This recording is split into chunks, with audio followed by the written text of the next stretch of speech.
Welcome to the deep dive. Today we're tackling, well, frankly, a pretty strange collection of sources. Our mission is to look at this stack, and it includes things like statistical logs of really personal stuff, some deep dives into wordplay, and even physical punchlines, and figure out what communication failure actually looks like through this lens. Yeah, it's definitely an unusual mix, but compelling.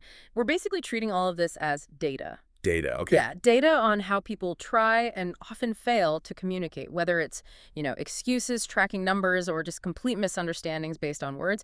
We're dissecting the structure of that breakdown. Right. Denial, assumptions, misinterpretation, it's all in here. Exactly. Okay, let's get into it. Let's unpack this for a source. It reads almost like a tax audit, but it's a letter from a guy, a hubby, who meticulously tracked his, let's say, marital intimacy attempts for a whole year. It's quite something. The level of detail is striking. A spreadsheet of failure, essentially. Yeah, you could call it that. I mean, what jumps out immediately is the sheer dedication to the tracking itself. Over 365 days, he logs 365 attempts. That's a lot of focused effort. Daily effort, basically. Right. But the outcome, only 36 successes logged in his ledger. 36 out of 365. Wow, that's a 90% rejection rate. Precisely. If you crunch the numbers, it averages out to success just about once every 10 days. Okay, but is the real failure just the low number, or is it something else? Well, that's the thing. The low number is stark. But perhaps the bigger communication failure is the need to quantify it all like this, to create a spreadsheet instead of, having a conversation. Yeah, I was wondering about that. Doesn't keeping this kind of meticulous record signal a much deeper breakdown already? Like, talking clearly hasn't worked. Exactly. It suggests that the usual ways of communicating about this, talking, flirting, whatever, have completely failed. So he shifted to this formal, almost legalistic approach. The spreadsheet becomes the communication. It's his evidence. And the evidence is thorough. He didn't just count failures, he listed the reasons. Oh, yeah. Very detailed reasons. Looking at the frequencies, some real classics pop up. The top 3 excuses account for nearly 100 denials just by themselves. Right, the big ones. You've got "we'll wake the kids," which he clocked at 54 times. 54 times? Wow. Then "I'm too tired," that came up 42 times. And the nonverbal approach, pretending to be asleep, 31 times. So you have the parental duty excuse, the exhaustion excuse, and just plain avoidance. Yep.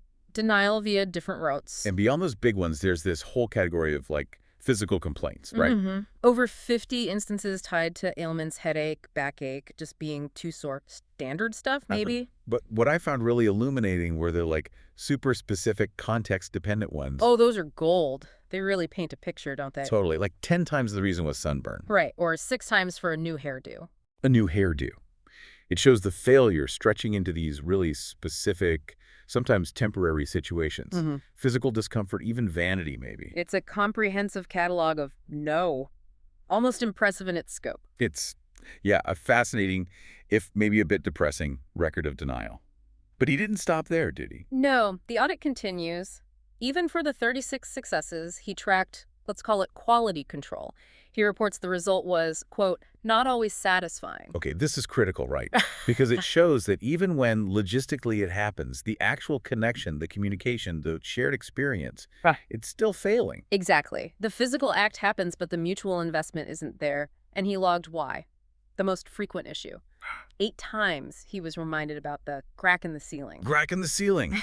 That's the ultimate buzzkill, surely. You're supposed to be connected, and suddenly it's about home maintenance. It perfectly illustrates the disconnect. The moment is being hijacked by other concerns. And there were others, too. Oh, yes. 7 times he noted he had to wake you up to tell you I was finished.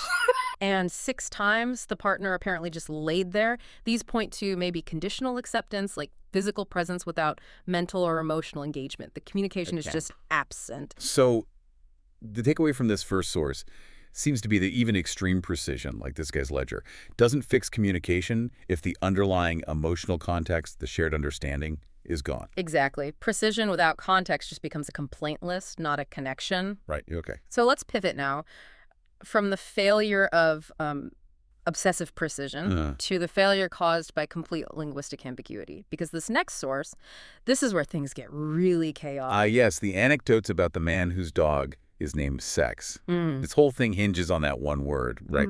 The collision between a proper noun, the dog's specific name, and the common noun, the act itself. That's the engine of it. What's fascinating is how the social taboo around the word sex completely steamrolls any logical context. The humor and the communication breakdown comes from people's inability to separate the word's form from its intended function as just a name. They just can't hear it as a name for a dog. Nope. The sensational meaning takes over. They simply can't process that he's talking about his pet. And the examples of this breakdown are just, well, there's something else. Like the first one, at City Hall trying to get a dog license. Right. He walks up and says perfectly innocently, "I would like a license for sex." Instant confusion.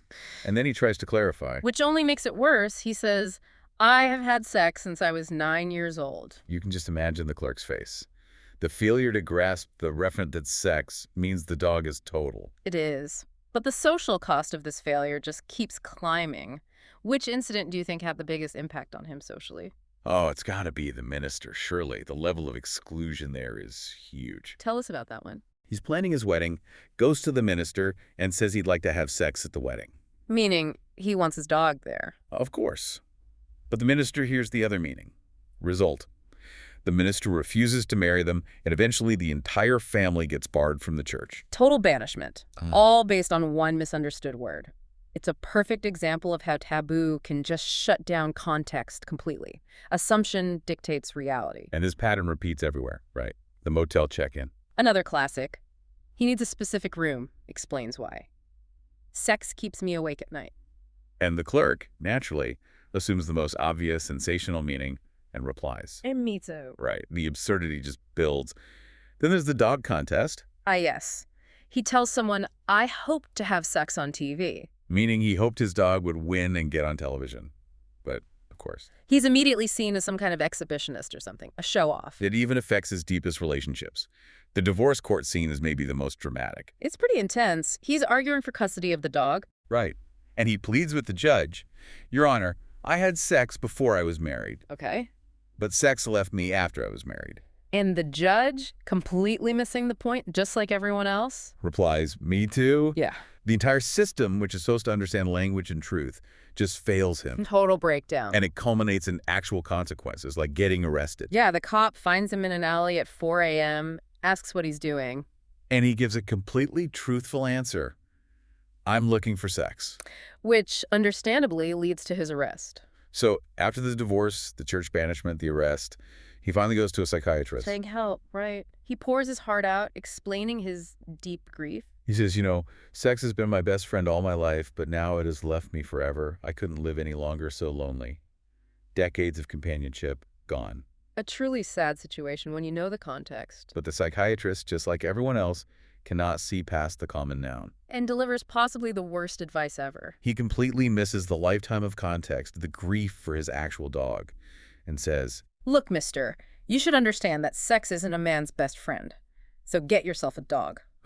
the ultimate failure of communication. The cycle is just complete. Absolutely. Ambiguity failed catastrophically because people clung to their default social context and taboo instead of listening to the specific situation. Okay, so that story shows how context vanishing can lead to absolute chaos.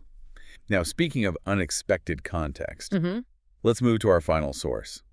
This one kind of wraps things up by shifting from wordplay to purely physical misinterpretation, the strip club joke. Yes, this is a great capstone because the communication error here is totally situational, totally visual. It's not about stats or specific words. It's about misreading the scene. Right, so the setup, you've got a guy in the front row at a strip club, and he's getting increasingly annoyed by the guy behind him who's yelling really enthusiastically. Super enthusiastic. Like when the dancer takes off her top, the guy behind yells, "Yeah, baby, shake those things." And our front row guy is irritated, right, but maybe he lets it slide the first time. But the yelling continues, maybe gets louder as the dancer reveals more. "Take it off!"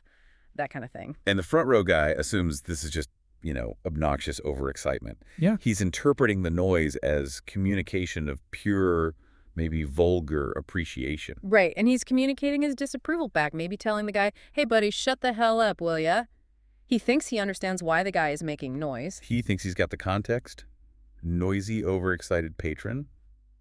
Then comes the big moment.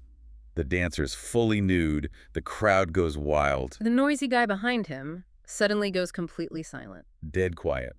This is the reversal, the unexpected shift. Exactly. And the front row man, feeling smug, thinking his complaints worked or the guy just ran out of steam. He turns around, ready to gloat, maybe says something like, "Say, buddy, where's your enthusiasm now?"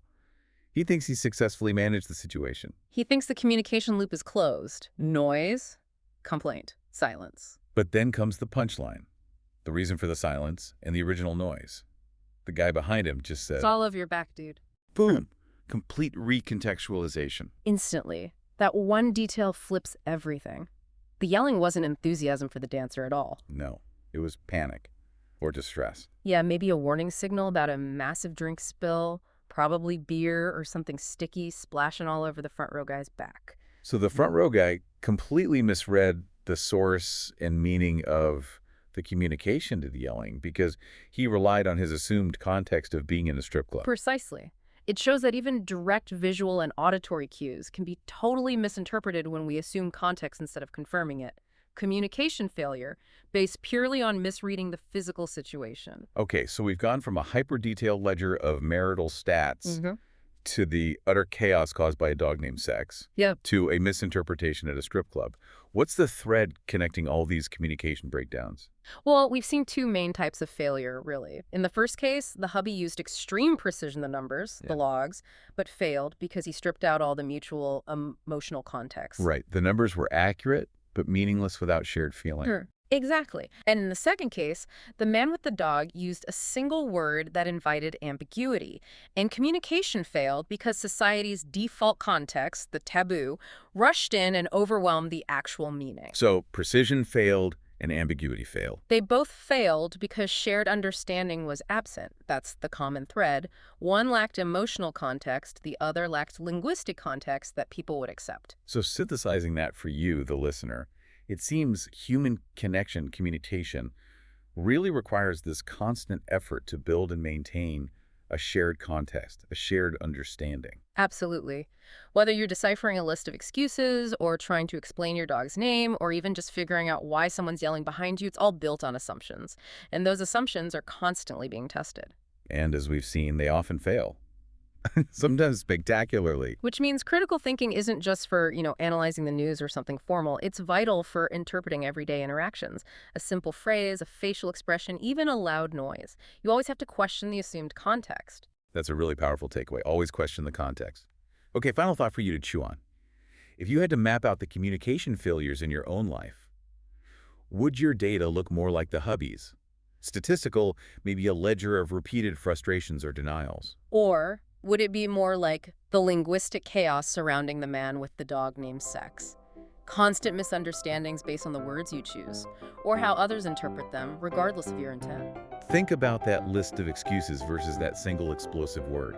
Where does communication tend to break down for you? Is it the numbers or the nuances? Something to mull over.